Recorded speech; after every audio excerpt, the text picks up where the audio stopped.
There's a version of ancient Egypt most of us carry around without ever questioning it. Golden masks, serene painted eyes staring out from sarcophagi, gods with the heads of falcons and jackals rendered in flat, elegant profile, presiding over a culture that seems, from 3,000 miles and 5,000 years away, almost peaceful, almost gentle. That image comes from museum lighting and gift shop postcards, and it has quietly edited out the parts of this civilization that were never meant to be gentle at all. Because in January of 2026, archaeologists working in the southwestern corner of the Sinai Peninsula pulled the cover off a piece of that story nobody had sanitized yet. And when they released their findings, they didn't reach for careful academic language to describe it. The researchers themselves called the scene terrifying. Not spooky, not intense. Terrifying. In an official university statement about art that is 5,000 years old. Here's what they found. In a dry, forgotten valley called Wadi Kamila, in the hot, mineral-rich hills near the Gulf of Suez, an Egyptian archaeologist named Mustafa Nur el-Din was documenting a routine survey site when he came across a carving on an exposed rock face that had been sitting in the open desert air, untouched and largely unnoticed, for longer than the pyramids have existed. The image shows two figures. On the right, a towering man stands with his arms thrown up and outward in a wide, unmistakable V, a pose Egyptologists call the jubilation gesture, the universal ancient symbol of total, absolute triumph. On the left, kneeling, is a second figure, smaller, his arms bound tightly behind his back. An arrow is driven directly into his chest. Behind the standing figure, carved into the same rock, sits a boat, a symbol of arrival, of a power that came from somewhere else and is not leaving. And above the entire scene, an inscription names the god Min as ruler of the Copper region, tying the violence in the image directly to the reason anyone was out in that remote valley in the first place. Copper, turquoise, resources worth crossing a desert for. When Egyptologist Ludwig Mohrens at the University of Bonn examined the carving, he didn't describe it as symbolic or ceremonial the way you might expect from an academic, softening a hard image for public consumption. He described it as fear-inducing, a scene engineered specifically to communicate one message to anyone who saw it standing in that valley 5,000 years ago. This is what happens to people who resist. This is not a myth or a decorative border pattern. This is one of the earliest pieces of colonial propaganda ever. Carved by human hands, sitting exposed in the desert since roughly 3000 BCE, since before writing had fully matured, since before the pyramids at Giza had even been imagined by the architects who would eventually build them. And here's where the story gets stranger, because whoever ordered this scene carved into the rock clearly wanted credit for it. There would have been a name attached, a royal or administrative figure claiming the conquest as his own personal accomplishment, the same way every ruler of that era stamped his identity onto every act of dominance he could get away with.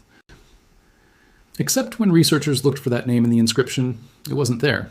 It had been deliberately removed, chiseled away sometime after the scene was carved by someone with the tools and the motive to erase a specific man's legacy from the historical record entirely. Nobody currently knows who that erased figure was, or why someone else, possibly a rival successor, possibly a later dynasty settling an old political score, decided his name deserved to vanish, while the terrifying scene itself was left standing. Which means this isn't just a 5,000-year-old threat carved into stone. It's a 5,000-year-old threat with the signature deliberately torn off, and whoever did the tearing left no explanation behind either. Most people's mental picture of early Egyptian conquest starts later with the famous Narmer palette, the ceremonial slab that shows a king smiting a bound enemy with a raised mace, an image so iconic it's reproduced in nearly every textbook chapter on the unification of Egypt. But the Wadi Kamila carving predates that comfortable, familiar reference point. And it wasn't made in a temple or a royal city where you'd expect propaganda to live. It was made out in the frontier, in a mining valley, aimed not at Egyptian citizens who needed reassurance about their king's power, but almost certainly at the local Sinai population who needed to understand, in the clearest visual language available, exactly what would happen if they interfered with the extraction operation running through their own land. Archaeologists studying the region now believe this wasn't an isolated act of violence memorialized once and forgotten. The presence of multiple Egyptian carvings scattered through the same valleys, referencing the same gods, the same claims of dominance, suggests something closer to an organized colonial network, a repeated, deliberate messaging campaign stretched across a hostile frontier 500 years before Egypt had even fully unified its own homeland into the kingdom most people picture when they hear the word Pharaoh. So that's the desert. But if you think the unsettling imagery stays out there, scattered on remote rock faces far from the monuments everyone actually visits, you'd be wrong, and this is where the story turns toward the pyramids themselves.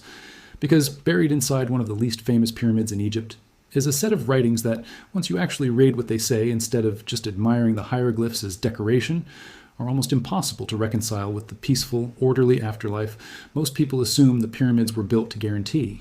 The pyramid belongs to a king named Unas, the last ruler of Egypt's 5th dynasty, and from the outside, today, it's honestly a little underwhelming, a crumbling, low mound of rubble that tourists often walk straight past on their way to the far more photogenic monuments at Giza.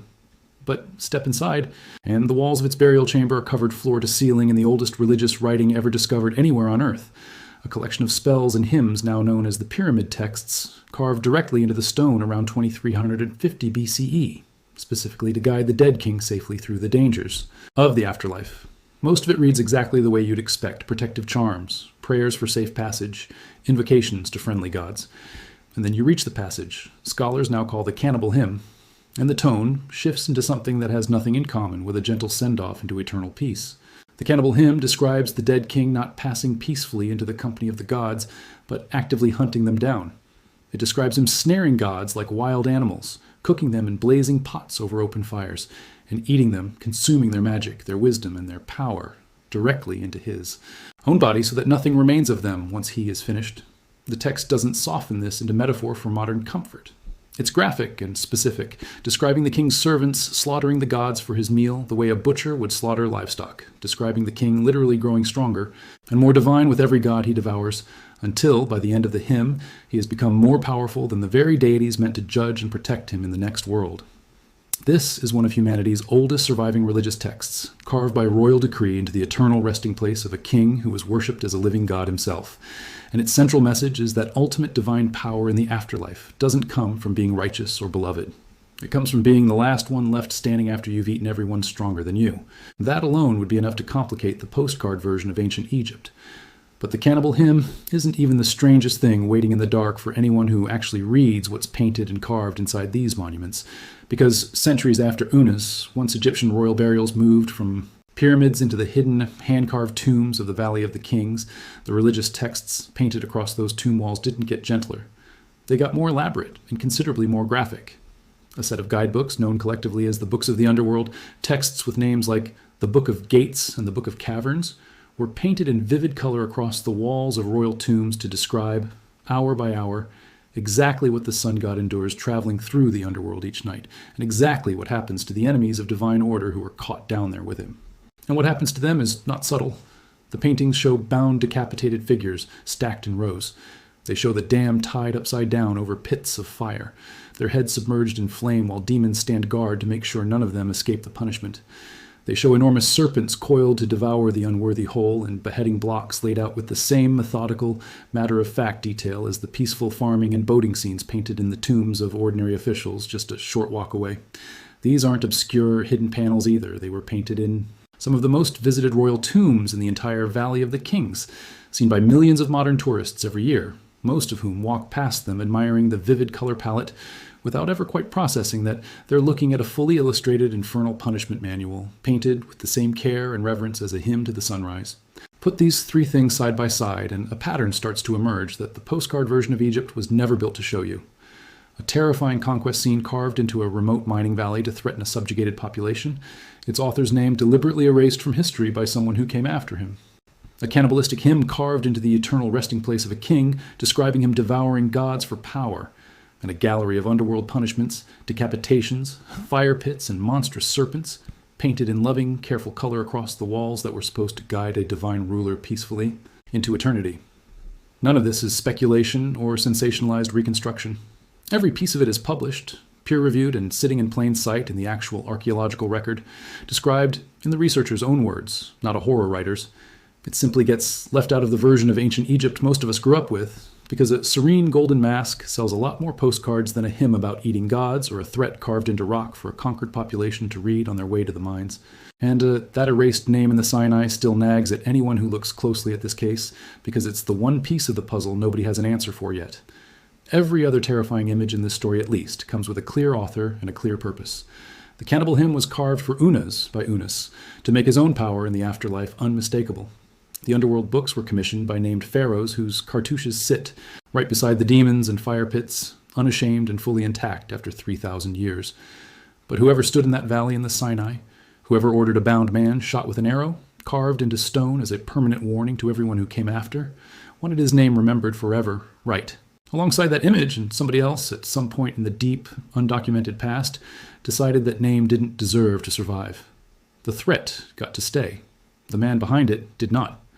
Archaeologists are still out there right now surveying the rest of that valley for more inscriptions, hoping to find the fragment that finally tells them who he was and why erasing him mattered enough for someone to bother chiseling stone in a desert nobody else was ever expected to visit. Until they do, the terrifying part of this story isn't just the arrow in that kneeling man's chest. It's the empty space right next to him where a name used to be and where somebody, deliberately and permanently, made absolutely sure history would never fill it back in.